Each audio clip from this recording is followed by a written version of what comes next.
राधे राधे। प्यारे दर्शकों को एक प्रेरणादायक कहानी सुनाना चाहती हूँ। पुराने समय की बात है। किसी गांव में माँ जी अपने इकलौते बेटे के साथ रहती थी। पति की बीमारी के कारण मौत हो चुकी थी। उसने बहुत ही धूमधाम के साथ अपने इकलौते बेटे की शादी की। बहू आई तो माँ जी की खुशी का कोई ठिकाना ना रहा। उस दिन तो सब कुछ ठीक चलता रहा, बाल बच्चे हुए, आंगन में किलकारियां गूंजी। लेकिन जैसे जैसे समय बीतता गया, बहू का व्यवहार माँ जी के लिए कटु कड़वा होता चला गया। माँ जी को समझ नहीं आ रहा था कि वो ही बहू है, मैं भी वही हूँ, लेकिन बहू मेरे साथ ऐसा बर्ताव क्यों करने लगी है। धीरे धीरे माँ जी की सहन शक्ति जवाब देने लगी, लेकिन बात बात पर बहू जी डांटती थी, खाने पीने का भी ख्याल नहीं रखती थी, माँ जी से लड़ती रहती थी, घर में कलह क्लेश रहता था। लेकिन माँ जी इस डर से अपने बेटे से कुछ नहीं कहती थी कि बेटे का घर ना बिगड़ जाए कहीं। अब झगड़ा करके भी कहाँ जाऊंगी, क्योंकि मेरा इकलौता बेटा है, दूसरी कोई संतान माँ जी की नहीं थी। धीरे धीरे बेटे को भी ये पता चलने लगा कि मेरी पत्नी का व्यवहार मेरी माँ के प्रति अच्छा तो नहीं है। उन्होंने बहुत समझाया, लेकिन उसकी पत्नी का व्यवहार बदल नहीं रहा था। वो माँ जी के साथ वैसा ही व्यवहार करती रही। और हद तो तब हो गई जब एक दिन उसकी पत्नी ने साफ साफ अपने पतिदेव से कह दिया कि अगर आपकी माँ जी घर में रहेंगी तो उस घर में मैं नहीं रहूँगी, या तो मैं अपने मायके जाकर रहूँगी या मैं आत्महत्या कर लूँगी। इससे बुढ़िया माँ को बहुत चिंता होने लगी।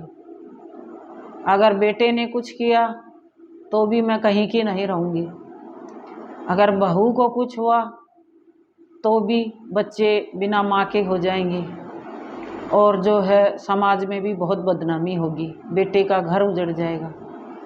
माँ जी बेचारी कुछ ना बोलती, दिन भर काम करती, बहू का बुरा व्यवहार सहती रहती, पर क्या करे, वक्त के आगे मजबूर थी, हालात ऐसे थे। फिर जिस दिन उन्होंने ये अपना अंतिम और कटु फैसला सुनाया कि मेरे को आपके माँ जी के साथ नहीं रहना है, तो दोनों माँ बेटा एकांत में बातचीत की। माता जी अब क्या किया जाए। माँ जी ने कहा, बेटा तुम्हारा घर उजड़ते हुए तो मैं नहीं देख सकती, ऐसा करते हैं तू मुझे कहीं छोड़ा बाहर।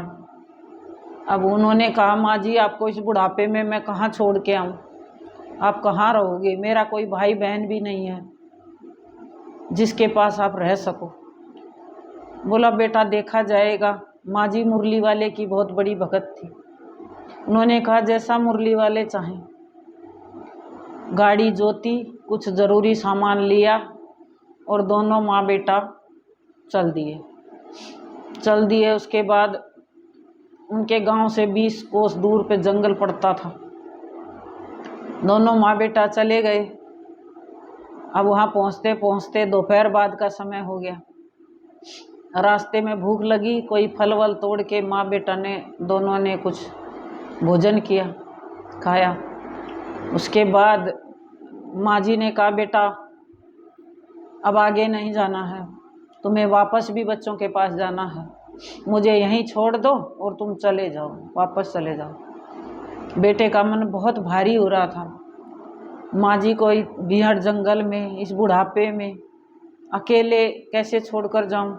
क्या इसी दिन के लिए माँ बाप बच्चे को लालन पालन करते हैं, लेकिन स्थिति ऐसी थी कि उनको वापस जाना ही पड़ा। अब माँ ने बेटे को कलेजे से लगाया, बहुत रोए दोनों माँ बेटा, लेकिन छोड़ करके और बेटा चल दिया। माँ के कहने पर चल दिया। तो जब तक बेटा दिखाई देता रहा, माँ जमीन पर बैठकर रोती रही, देखती रही। अब रोने से भी क्या काम चलने वाला था। बेचारी हिम्मत करके बंसी वाले का नाम लेके उठी। हे बंसी वाले, तुमने इस हालत में पहुंचाया है, तुम ही मेरी मदद करना। क्या करती। उठ के माँ जी ने एक सामने बड़ी सी झाड़ी थी, उसी के बीच से कट लगाया और झोपड़ी नुमा अपना सिर छुपाने के लिए जगह बनाने लगी। जब झोपड़ी बन गई तो माँ जी ने कुछ सूखी लकड़ियाँ इकट्ठी की। शाम होने वाली थी, सर्दी का समय था, हल्की हल्की सर्दी पड़ रही थी। अब रात को लकड़ियाँ भी चाहिए, सर्दी लगेगी तो क्या करूँगी। थोड़ा घास काट के नीचे बिछौना बनाया, झोपड़ी नुमा तैयार कर लिया। झोपड़ी के आगे लकड़ी रखी और आग जलाने की तैयारी की। आग जला के माँ जी अपने आराम से बैठ गई और खाने के लिए उनके पास कुछ था ही नहीं। अब क्या करें, भगवान जी को भी क्या भोग लगाए। डेली प्रतिदिन माता जी पूजा करती थी, अब भगवान जी को याद ही करने के अलावा और क्या कर सकती थी। चुपचाप बैठ के और अपने केशव माधव जी गिरिधर को याद करने लगी। हे गिरिधर, मेरी मदद करना, आपने हमेशा ही दीन दुखियों की, सबकी बेसहारा की लाज बचाई है, आज मेरा भी ख्याल रखना, मेरी मदद करना, मेरी रक्षा करना भगवान। जैसे माताजी भगवान का नाम ले ही रही थी तो उनको बैलों के घुंघरू बजने की आवाज सुनाई दी। माँ जी ने का ध्यान टूटा, जैसे नजर से देखने लगी, इतना साफ नहीं दिखाई दे रहा था, बुढ़ापे के कारण, अंधेरे के कारण। शायद दो पति पत्नी आके उनके सामने खड़े हो चुके थे। माँ जी ने बड़े ध्यान से देखा, पूछा, भाई आप कौन हो। बोला, माँ जी हम पास के गांव से ही आए हैं। आप कौन हो माँ जी। उन्होंने कहा, बेटा आप अंदर आ जाइए, झोपड़ी के अंदर बैठकर बातें करते हैं, बाहर सर्दी है। अंदर माँ जी ने उनको आदर सत्कार से बुलाया, बैठ के बातें करने लगे। बातचीत से पता चला कि वो जंगल से 4-5 कोस उनका दूर गांव था और किसी दूसरे गांव से शादी समारोह से में सम्मिलित होकर के आए थे शादी में। तो उनके जहाँ से चले थे उनके बैल के पैर में चोट लग गई तो बैलगाड़ी धीरे धीरे चल पाई। बैल बेचारा लंगड़ा रहा था, धीरे धीरे चला तो गांव तक पहुंच नहीं पाए, रास्ते में ही उनको देर हो गई, शाम हो गई। तो यहाँ पर आग जलते देखा और उन्होंने कीमती आग जलते देखा तो उन्होंने सोचा यहाँ पर कोई इंसान है, साधु है, कौन है, देखते हैं। आग तो जानवर जलाते नहीं, कोई इंसान ही होगा, देखते हैं कहीं सिर छुपाने के लिए जगह ही मिल जाए। अब बीहड़ वन में देरी से चलेंगे तो ये भी खतरा था कि कोई चोर डाकू ना घेर ले, क्योंकि शादी से आए थे तो कीमती चीजें भी साथ में थी, गहने वगैरह पहने हुए थे औरत ने, इसीलिए वो माँ जी के पास आ गए। अब माँ जी के पास बैठने के बाद बहुत सारी बातें हुई, इधर उधर की बातें। उन्होंने पूछा, माँ जी आप यहाँ कैसे। माँ जी ने बताया रोते रोते, बेटा क्या करूँ, बहू ने ऐसा ऐसा व्यवहार किया, मुझे मजबूरी में यहाँ आना पड़ा। अब बेटा यहाँ छोड़ के गया है मेरे कहने पर, मैं बैठी हूँ यहाँ पर। अब बंसी वाले का सहारा है, उन्होंने आप दोनों को भेज दिया तो मेरा अकेलापन भी दूर हो गया, बातचीत करके मन भी हल्का हो गया। फिर बातें करते, फिर उन शादी में से आए थे तो उनके पास कुछ खाना भी था, मिठाई दी, मिठाई वगैरह रहती है। मिठाई ले करके और उन्होंने माँ जी को दी। उन्होंने माँ जी ने मिठाई वगैरह खाई, बातें की, रात अच्छी गुजर गई। सुबह उठे तो माँ जी उठ के अपने नहा के पूजा पाठ कर रही है, दोनों पति पत्नी उठ के देख रहे हैं। देखने के बाद दोनों ने एकांत में बातचीत की कि माँ जी तो बहुत अच्छी हैं, क्यों ना हम इनको अपने घर ले चलें। पतिदेव ने उनकी उनकी बात मानी और बोला कि पूछते हैं माँ जी क्या बोलती है।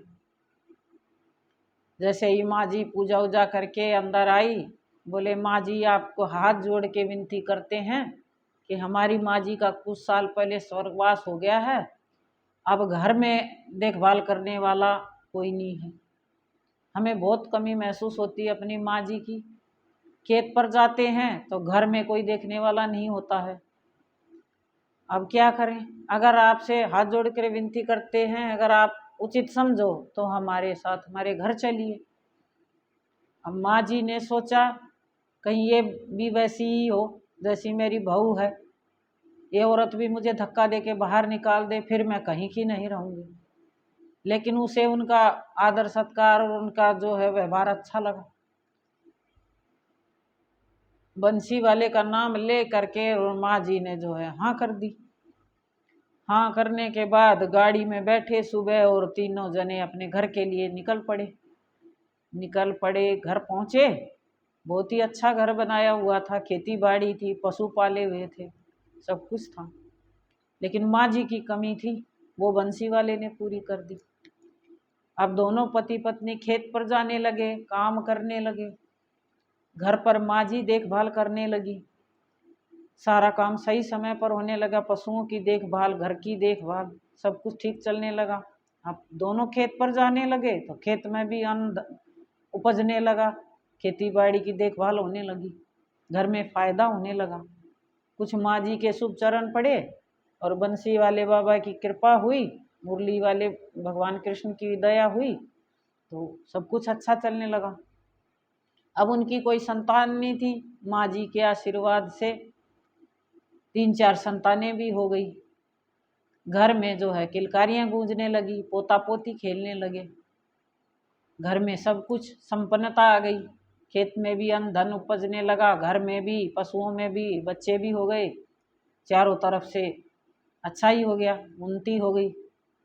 तो एक दिन बेटा बहू ने, माँ जी अपने दुख को भूलने लगी, याद तो करती थी बेटा बहू को, कोई माँ अपने बच्चों को भूल नहीं पाती है, चाहे वो कितने भी दुष्ट हों। लेकिन फिर भी कोई मिलने नहीं आया, कुछ पता नहीं चला, किसी ने पता नहीं किया, क्या करें। लेकिन माँ जी जो है अपने दुख को बेटा बहू के अच्छे व्यवहार से भूलने लगी थी। उसके बाद एक दिन बेटा बहू ने कहा, माँ जी अब आपके आशीर्वाद से और भगवान कृष्ण के आशीर्वाद से हम सब तरह से संपन्न हो गए हैं, तो क्यों ना एक यज्ञ और महाभोज किया जाए, आसपास के गांवों में न्योता भेजा जाए। माँ जी को बच्चों की बात बहुत अच्छी लगी। ठीक है बेटा, जैसी आपकी इच्छा। माँ जी को भला क्या एतराज हो सकता था। उन्होंने क्या किया कि आसपास के 4-5 गांवों में संदेशे भिजवाए कि फलाना गांव में जो है यज्ञ भी हो रहा है और भोज महाभोज का आयोजन हो रहा है, सभी आए, शोभा बढ़ाएं। जैसे तैसे करके पास के गांवों में संदेशा पहुंचा। जो निश्चित तारीख थी उसी दिन सभी लोग आने लगे, भोजन करने लगे, यज्ञ में सम्मिलित होने लगे, भजन कीर्तन हो रहा था। अब माँ जी को अच्छा तो लग रहा था, लेकिन अपने बच्चों की याद भी आ रही थी। माँ जी अपना पारंपरिक जो वेशभूषा पहन के और गहने वहने पहन के खूब सज धज के और अपना आराम से मोढ़ा कुर्सी लगा के और द्वार पर बैठी। जो भी कोई आ रहा माँ जी को प्रणाम कर रहा है, आदर सत्कार कर रहा है, सबको आशीर्वाद दे रही है माँ जी, और महाभोज चल रहा है, सब आ रहे हैं जा रहे हैं खुशी से। जहाँ माँ जी के बच्चे रहते थे वहाँ पर भी संदेशा पहुँचा कि फलाना गांव में जो है यज्ञ भी हो रहा है और महाभोज भी हो रहा है। उनका वहाँ दरिद्रता के मारे बुरा हाल। जब से माँ जी ने घर छोड़ा, जब से उन्होंने माँ जी को छोड़ा, त्याग किया, उस दिन से वो भूखे मर रहे। ना खेत में अन्न उपज रहा है, ना पशुओं में लाभ हो रहा है, ना बच्चे ठीक रह रहे हैं, किसी की स्वास्थ्य खराब है, कुछ है, सब खराब चल रहा काम, सब स्थिति बिगड़ी हुई। अब उनको खबर मिली, उन्होंने सोचा चलो 1-2 दिन ही सही, कुछ खाने पीने को मिलेगा, कुछ दान भी मिलेगा। कुछ दान भी कर रहे थे, कपड़े वगैरह, छोटी मोटी चीज़ें, और खाना तो महाभोज तो चल ही रहा था। इसी उम्मीद में उसके माँ जी के बेटा बहू भी चले आए। फिर उन्होंने, अब देर से पहुँचे, देर गांव दूर पड़ता था, तब तक महाभोज तकरीबन पूरा हो चुका था, संपन्न हो चुका था, लेकिन खाना बचा हुआ था। जो भी आ रहा था उसको आदर से बैठा के खाना खिलाया जा रहा था। अब माँ जी सुबह से बैठी हैं, 6-7 बजे से, शाम हो गई, माँ जी थकान के मारे बुरा हाल। बेटा बहू ने देखा कि माँ जी के चेहरे पर बहुत थकान आ चुकी है। बोले माँ जी अब हम देखेंगे, आप आराम कीजिए। जब तक माँ जी के असली बेटा बहू द्वार पर पहुंचे, हल्का अंधेरा छा गया था। जैसे ही उनकी नज़र माँ जी पर पड़ती, वो पहचानते उससे पहले ही माँ जी ने उठ के अंदर जाने की सोची। उठ के माता जी जाके अंदर अपने कमरे में लेट गई, ज़्यादा पहचान नहीं पाई ठीक से। उसके बाद उन्होंने भोजन किया। भोजन करने के बाद वो वहीं खड़े हो रहे थोड़ी देर। फिर जो माँ जी का दूसरा बेटा था, उन्होंने देखा कि 2 पति पत्नी बच्चों समेत द्वार पर खड़े हैं। उन्होंने पूछा भाई भोजन कर लिया? बोला भोजन तो हो गया। बोला अभी क्या चाहिए? बोला आराम करने की जगह चाहिए थोड़ी सी, क्योंकि हमारा गांव बहुत दूर पड़ता है, अब वन के बीच में से कैसे जाएंगे। उन्होंने कहा नहीं, आपको सज्जन वापस जाने की ज़रूरत नहीं है, हमारे घर में जगह है, आप आराम कीजिए। उनको जगह दे दी, चारपाई वगैरह, आराम से वहाँ लेट गए, सो गए। सुबह माँ जी का वही नियमित पूजा पाठ, उठे, तुलसी जी में नहाए, स्नान, फिर उन्होंने तुलसी जी में जल डालना शुरू किया। जल डालने लगी तो बहू बेटा ने पीछे से पहचानने की कोशिश की, पहचाना। अब माँ जी ने बच्चों को पहचान तो लिया, बुरी हालत में थे, कमज़ोर हो गए थे, दरिद्र दिख रहे थे, फटे कपड़े पहने थे। और माँ जी स्वास्थ्य से ठीक ठाक तंदुरुस्त लग रहे, फिर भी आपस में पहचान तो लिया ही, खून का जो रिश्ता था। पास आए और माँ जी के पैरों में गिर के रोने लगे। माँ जी अब क्या करें, हमारे से तो बहुत भारी भूल हो गई। माँ जी ने लोटा नीचे रखा, दोनों हाथ बहू बेटा के सिर पे रखा और पूछा क्या बात है बेटा?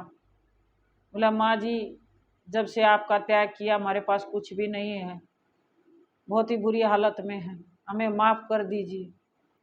बोला बेटा माँ कभी गुस्सा नहीं होती, अगर माँ कभी बुरा नहीं बोलती बच्चों के लिए, अगर बुरा बोलती है तो फिर वो बहुत ही बुरा हो जाता है। इसीलिए माँ जो है दुखी होती है तब भी आशीर्वाद ही देती है, बहुत दुखी होती है, बहुत ही बुरा हाल होता है तभी बुरा बोलेगी, नहीं तो नहीं बोलेगी। बेटा तुम खुश रहो, उठो। उठाया, फिर उनको आराम से बिठाया, बातचीत की। बातें की तो बहू ने पीछे से पतिदेव से कहा कि आप माँ जी से बोलिए कि हमारे साथ चलें। बेटे ने डरते डरते प्रस्ताव रखा, माँ जी आप हमारे साथ वापस चलिए। माँ जी ने हाथ जोड़कर कहा बेटे अब मैं आपके साथ नहीं चल पाऊंगी, क्योंकि ये मेरे बेटा बहू का बहुत बड़ा अपमान होगा। जब तुम दोनों ने मुझे त्याग दिया था तो इन्होंने मुझे अपनाया, मुझे इज्जत दी, शरण दी, सेवा की। अब तुम्हारे साथ वापस जाकर मैं इनका इतना बड़ा अपमान नहीं कर सकती। अब बेटा मैं जीवन भर यहीं रहूंगी, लेकिन तुम सभी को मैं अपना आशीर्वाद देती हूँ कि तुम खुश रहो, फलो फूलो और जो है संपन्न रहो। ऐसा आशीर्वाद माँ जी ने दिया। और जब तक मैं जिंदा रहूं मुझसे मिलने आते रहना, यही मेरी तुमसे विनती है, यही मेरा आशीर्वाद है कि तुम मेरे से मिलने आते रहना और खुश रहो अपने घर में। ऐसा बोल के माँ जी रोने लगी। फिर वे दोनों पति पत्नी अपना दान और अपना जो कुछ मिला उनको उपहार स्वरूप ले करके अपने गांव प्रस्थान कर गए।